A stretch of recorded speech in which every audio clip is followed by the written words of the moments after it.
What if I told you that a single Google Photos notification destroyed a family and then saved it? This isn't a story about high-tech surveillance or elaborate detective work. This is about Emma Martinez, a 16-year-old honor student who became an accidental digital detective when her phone buzzed on a Tuesday afternoon. One notification, one shared photo album, one mother who forgot that her family could see every picture she took.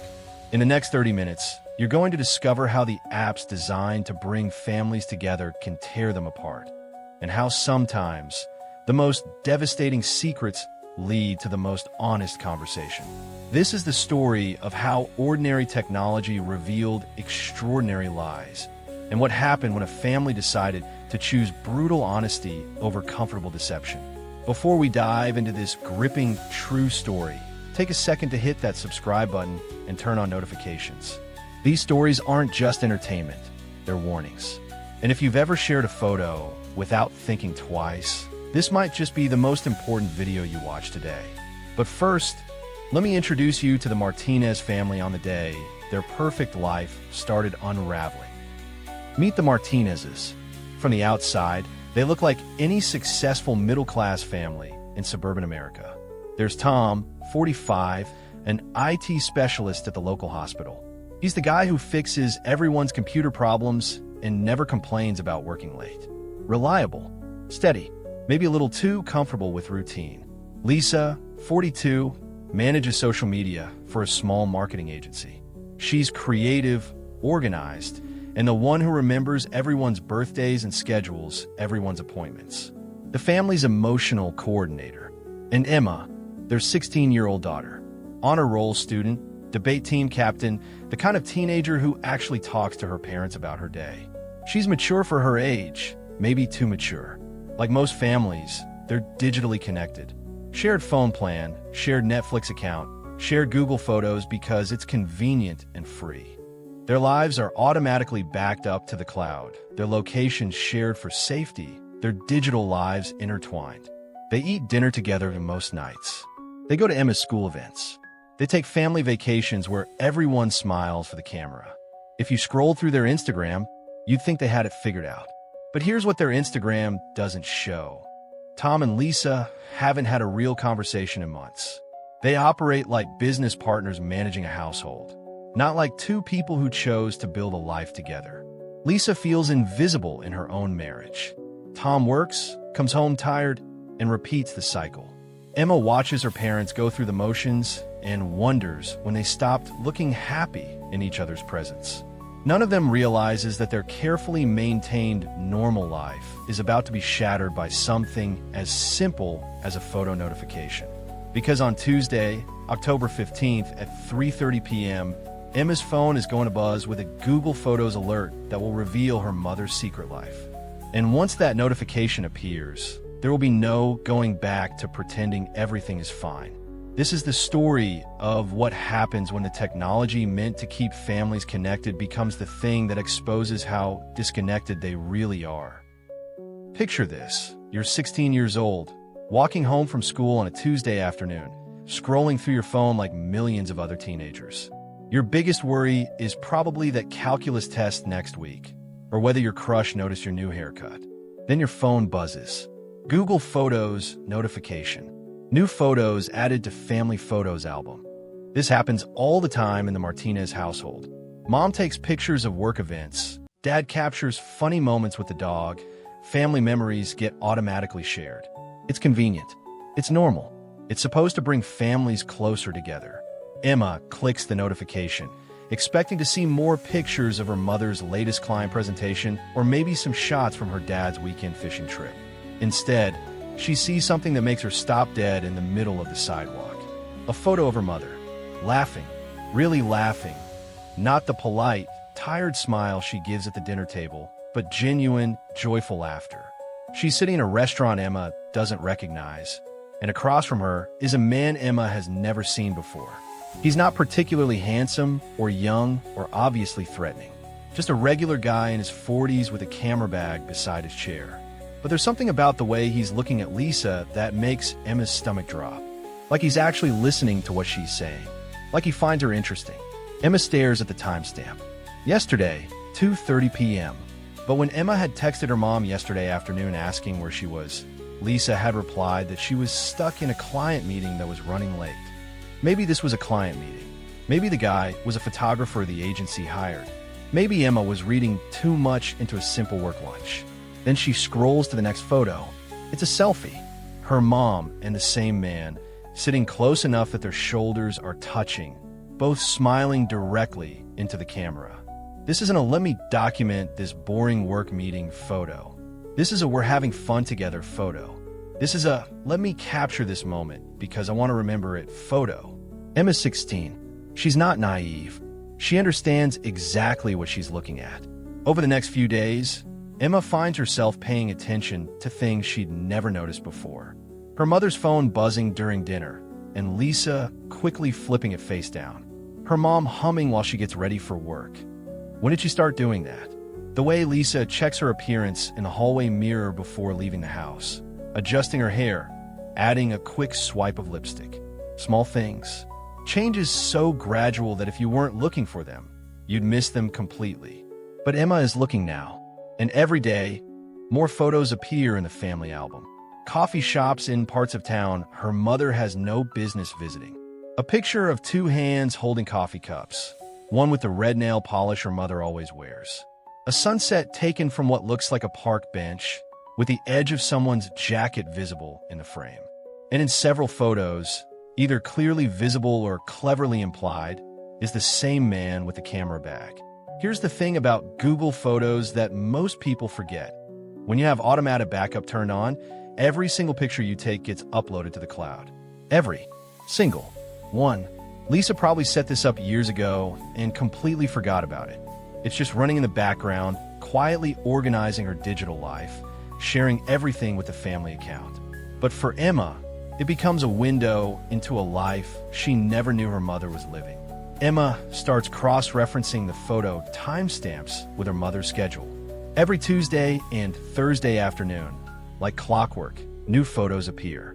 Photos taken during hours when her mother is supposed to be at work, in places that have nothing to do with her job. The evidence is overwhelming. But evidence of what exactly? An affair? A friendship? A midlife crisis? All of the above? Emma realizes she's carrying around a secret that feels too big for her 17-year-old shoulders. Every night at dinner, she watches her parents go through their routine. Dad asking about Mom's day. Mom giving the same vague, busy with clients response, both of them checking their phones more than they look at each other. And Emma sits there knowing that everything her mother is saying is a lie. What do you do when you accidentally become a detective in your own family? Emma Martinez is about to find out. And trust me, it's not like the movies where everything gets solved in 2 hours with a happy ending. Emma spends the next week doing something no teenager should ever have to do, investigating her own mother. She doesn't install spy apps or hire private investigators. She doesn't need to. The evidence is already there, scattered across the digital platforms her family shares every day. Late at night, when her parents think she's doing homework, Emma opens Google Photos and starts taking screenshots. She creates a timeline that would make a forensic accountant proud. Every Tuesday and Thursday, between 1 o'clock and 4 p.m., her mother transforms into someone else. Someone who takes pictures in cozy coffee shops, walks through parks Emma's never visited, and apparently finds reasons to smile in ways she never does at home. Emma discovers that her mother has become a master of the partial truth. Running errands means meeting someone for coffee. Client meetings happen in restaurants that serve wine at 2 p.m. Working late involves taking sunset photos from locations that are nowhere near her office. But the real breakthrough comes when Emma starts comparing the Google Photos timeline with her mother's Instagram account. Lisa's work Instagram is exactly what you'd expect. Professional shots of marketing campaigns, team meetings, industry events. Boring, corporate, safe. Her personal Instagram tells a completely different story. 3 months ago, Lisa's posts were mostly family photos and the occasional inspirational quote about work-life balance. Typical mom content. But recently, her feed has changed. There are artistic shots of coffee cups with captions like, "Sometimes the best conversations happen with unexpected people." pictures of flowers with quotes about rediscovering yourself. A photo of an empty swing set with the words, "It's never too late to feel young again." Individually, these posts seem harmless. But when Emma maps them against the Google Photos timeline, they become breadcrumbs leading to the same conclusion. Her mother is living a double life, and she's documenting it for the world to see. Then Emma discovers something that makes her stomach drop even further. She finds the recently deleted folder in Google Photos. Most people forget this exists, but everything you delete doesn't actually disappear immediately. It sits in digital purgatory for 30 days, just waiting to be discovered by anyone who knows where to look. And Emma knows where to look. The deleted photos tell the real story. There's her mother and a mystery man sitting on a park bench, his arm around her shoulders. Another shows them in what's clearly someone's living room. Definitely not their house, with bookshelves full of photography books and art Emma's never seen before. There's even a picture of 2 wine glasses on a coffee table, with what looks like a handwritten note partially visible in the background. Emma zooms in on that note until her eyes hurt, trying to make out the words. She can only read fragments. Makes me remember who I used to be, and before I became. She doesn't need to read the rest. She can fill in the blanks herself. Now Emma starts watching her parents with the intensity of a nature documentary filmmaker studying animal behavior. And what she sees breaks her heart in ways she didn't know were possible. Her father comes home every night at 6:15 p.m., give her mother a kiss on the cheek that lands somewhere near her ear, and asks, "How was your day?" like he's reading from a script. Her mother responds with the same energy you'd use to discuss the weather. Fine, just the usual work stuff. But Emma notices things now. The way her mother's eyes light up when her phone buzzes during dinner, then immediately dim when she realizes it's just a work email. How her father scrolls through his own phone while asking about her day, not really listening to the answer. The way they sit on opposite ends of the couch during their weekly movie nights, like there's an invisible wall between them. When did they stop looking at each other when they talk? When did their conversations become purely functional? Schedules, bills, Emma's school events? When did they stop being curious about each other's thoughts and dreams? Emma realizes she can't remember the last time she saw her parents laugh together. Really laugh, not just polite chuckles at each other's attempts at humor. She can't remember them having a spontaneous conversation about anything other than household logistics. And that's when the most heartbreaking realization hits her. Maybe her mother isn't having an affair because she's a terrible person. Maybe she's having an affair because she's desperate to feel alive again. Emma looks at those deleted photos of her mother's genuine smile, her relaxed posture, the way she seems to glow with happiness. Then she compares them to the tired, dutiful woman who sits across from her at dinner every night. For the first time in her life, Emma understands that her parents are real people with real needs that maybe, just maybe, aren't being met by the life they've built together. And that understanding is about to force her into the most difficult decision of her young life. What do you do when you love someone enough to want them to be happy, even if their happiness might destroy your family? For 3 weeks, Emma becomes an Oscar-worthy actress in her own home. She sits through family dinners discussing her calculus grade and weekend plans while internally screaming. She watches her mother text someone under the dinner table and has to bite her tongue to keep from asking, "Is that Jake?" She listens to her father complain about his day at work and wants to shake him and say, "Your wife is falling in love with someone else, and you don't even notice." The hardest part isn't the lying her mother is doing. It's the waiting. Every single day, Emma expects her parents to sit her down and announce they're getting divorced.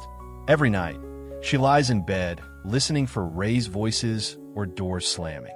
But nothing happens. Her parents just continue their elaborate performance of being a married couple. And Emma starts to realize that maybe they've been performing for a lot longer than she thought. She begins studying her parents like an anthropologist observing a lost civilization. When was the last time she saw them touch each other beyond that mechanical goodnight kiss? When was the last time either of them seemed genuinely excited about anything?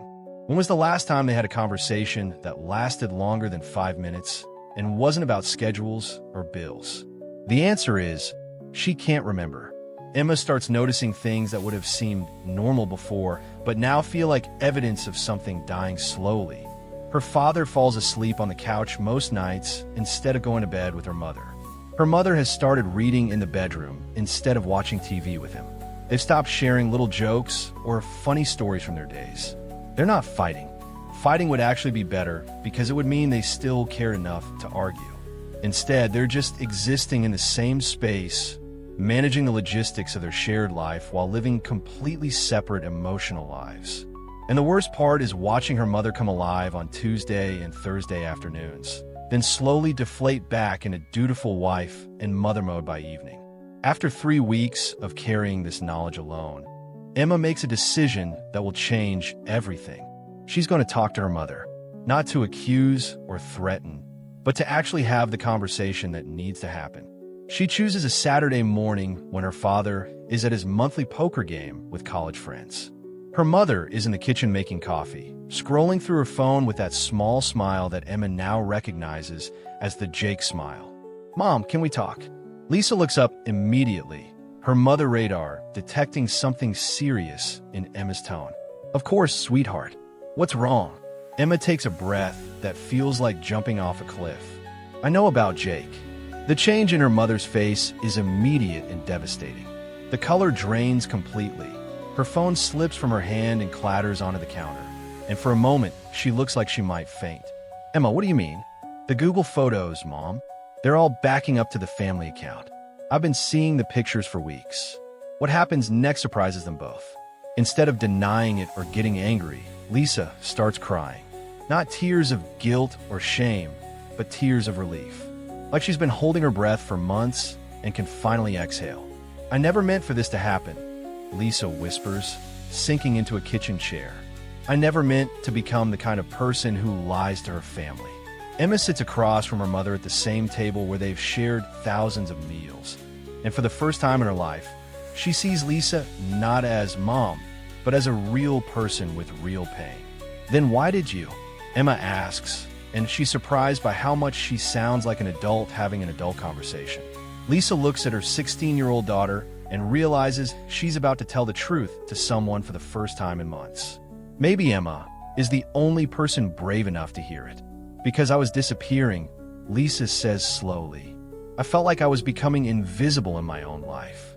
Your dad and I, we love each other, but we've forgotten how to like each other. We've forgotten how to be interested in each other. I started feeling like I was just managing everyone else's life while mine slipped away completely." Emma nods, understanding more than her mother realizes. "Jake makes me feel like I'm still interesting," Lisa continues. "Like I still have thoughts worth hearing and dreams worth pursuing. When I'm with him, I remember the person I used to be before I became just Tom's wife and Emma's mom. I remember that I used to paint, that I used to have opinions about art and books and politics. I remember that I used to laugh about silly things and get excited about new experiences. So what happens now?" Emma asks, the same question that's been keeping her awake for weeks. Lisa reaches across the table and takes her daughter's hand. "I don't know, baby. I honestly don't know. But I'm so sorry you had to carry this secret. That's not fair to you." Emma squeezes her mother's hand. "Mom, I need to ask you something, and I need you to be honest. Okay, are you happier with Jake than you are with us?" It's the question that cuts to the heart of everything, and Lisa takes a long time to answer. "I'm happier with Jake than I am with the life your dad and I have built." "But Emma, you have to understand, that's not the same thing as being happier without you or not loving our family. It's just, I'm happy with the person I am when I'm with him, and I haven't felt that way at home in a very long time." They sit in silence for a moment, both of them crying now, both of them understanding that this conversation has changed everything between them. "What are we going to tell Dad?" Emma asks. "We have to tell him the truth," Lisa says. "All of it. He deserves to know, and we deserve to stop pretending everything is fine when it's not." But neither of them knows that Tom's car is pulling into the driveway at that exact moment. He'd left poker early because something Mike said about his divorce had hit too close to home, and he decided to come back and try to have a real conversation with his wife. He's about to walk into the kitchen carrying donuts and good intentions, only to discover that the conversation he wanted to have is already happening without him. Tom comes through the front door that Saturday morning carrying a bag of glazed donuts and what he thinks is a brilliant idea. His poker buddy Mike had spent most of the morning talking about his recent divorce, but not in the bitter, angry way you'd expect. Mike talked about it like a weight had been lifted off his shoulders. The thing is, Mike had said, dealing another hand, we were great at being married on paper. We paid our bills, raised our kids, kept up with the neighbors. But we'd completely forgotten how to actually enjoy each other's company. We were like business partners who happened to share a bedroom. Those words hit Tom like a punch to the gut because they describe his own marriage perfectly. When was the last time he and Lisa had talked about something other than Emma's schedule or household repairs? When was the last time they'd laughed together about something stupid? When was the last time he'd asked her about her dreams instead of just her day? So Tom left poker early, bought donuts from their favorite shop, and decided that Saturday morning was going to be different. Maybe they could drink coffee and actually talk. Maybe they could remember why they fell in love in the first place. But as he approaches the kitchen, he hears voices. Lisa and Emma are talking quietly, intensely, and Tom is about to announce himself with, "Who wants donuts?" when he hears Emma say something that freezes him in place. "Mom, you have to tell Dad about Jake." Tom stands in his own hallway, holding a bag of donuts, listening to his wife explain to their teenage daughter why she's having an affair. And the strangest part is that his first emotion isn't anger or betrayal. It's recognition. Everything Lisa says about feeling invisible, about becoming just a role instead of a person, about forgetting who she used to be, Tom understands it completely because he's been feeling the exact same way. He listens to his wife tell their daughter that Jake makes her feel interesting again, that she'd forgotten she used to have opinions about art and books, that she'd stopped feeling like a real person and started feeling like just a wife and mother going through the motions. Tom realizes he can't remember the last time he asked Lisa about her thoughts on anything meaningful. He can't remember the last time he was curious about her inner life. Hell, he can't remember the last time he looked at her, really looked at her, instead of just talking in her general direction while scrolling through his phone. The most devastating moment comes when Emma asks the question Tom never would have been brave enough to ask. "Are you happier with Jake than you are with us?" Lisa's answer breaks his heart and opens his eyes at the same time. "I'm happier with Jake than I am with the life your dad and I have built." Tom stands there for 10 minutes, learning more about his wife's emotional life than he'd discovered in years of marriage. And the shocking realization isn't that she's having an affair. It's that she's having an affair for reasons that make complete sense. He has stopped seeing her as a whole person. He stopped being curious about her dreams and fears and opinions. He stopped trying to make her laugh or asking about her art or caring about anything beyond the daily logistics of their shared life. Tom quietly sets the donuts on the hall table and walks back outside. He sits in his car in his own driveway, looking at his house like he's seeing it for the first time, wondering how he became a stranger to the people he loves most. After 20 minutes of honest self-reflection, Tom makes a decision. He's going to walk back into that kitchen and have the hardest conversation of his life. Not because he's angry, but because his family deserves better than the performance they've all been putting on. He walks back through the front door, making sure to announce himself this time. "I'm home early," he calls out, his voice carrying a weight that wasn't there when he left for poker. When he enters the kitchen, Lisa and Emma are sitting at the table with red, swollen eyes. They look up at him like deer caught in headlights. "I brought donuts," Tom says, setting the bag on the counter. "And I think we need to have a conversation that we should have had months ago." Lisa's face goes completely white. "Tom, I don't know what you heard, but..." "I heard enough," Tom says gently, sitting down at the table with them. "I heard enough to realize that we've all been lying to each other for a long time. Not just you, Lisa. All of us." Emma looks back and forth between her parents, watching her father transform into someone she's never seen before. Someone who's about to choose honesty over comfort. "I heard you tell Emma about Jake," Tom continues, his voice steady. "And I heard you explain why. And Lisa, I need you to know that everything you said about feeling invisible in our marriage, you're right. Everything you said about us forgetting how to be interested in each other, you're absolutely right." The three of them sit at their kitchen table, the same table where they've shared thousands of meals. And for the first time in years, they stop pretending that everything is fine. So what do we do now? Tom asks, echoing the question that both Lisa and Emma have been carrying. I think, Lisa says slowly, tears streaming down her face. We decide whether we want to save this marriage or end it.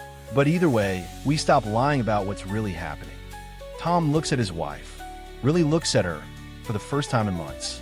I want to try to save it, but I want to save the real version of it, not the fake one we've been living. And that's how the Martinez family began the hardest and most honest work of their lives. That Saturday morning conversation in the kitchen becomes the catalyst for everything that follows. Lisa ends a relationship with Jake that same week. Not because Tom demands it, but because she realizes she can't build authentic intimacy with someone else while living a lie at home. The family enters marriage counseling, and for the first time in years, Tom and Lisa start having real conversations. Not about schedules or bills, but about dreams, fears, and the people they've become versus the people they want to be. The progress isn't linear. There are setbacks, arguments, and moments when divorce feels inevitable. But there are also breakthroughs. Lisa starts painting again. Tom joins a photography club. They begin dating each other like they did 20 years ago, except now they're deeper, more complicated people with real histories to navigate. The turning point comes 8 months later when Emma finds her parents slow dancing in the kitchen to music playing from Lisa's phone. It's not a grand gesture or a special occasion, just two people who've remembered how to enjoy each other's company. 1 year after that devastating kitchen conversation, Tom and Lisa renew their vows in a small ceremony with just Emma and a few close friends. But this isn't about pretending the affair never happened. It's about choosing each other again with full knowledge of who they really are. 2 years later, Emma faces her own crisis of honesty. At 18, she lies to her parents about attending a house party where underage drinking leads to a car accident involving her best friend.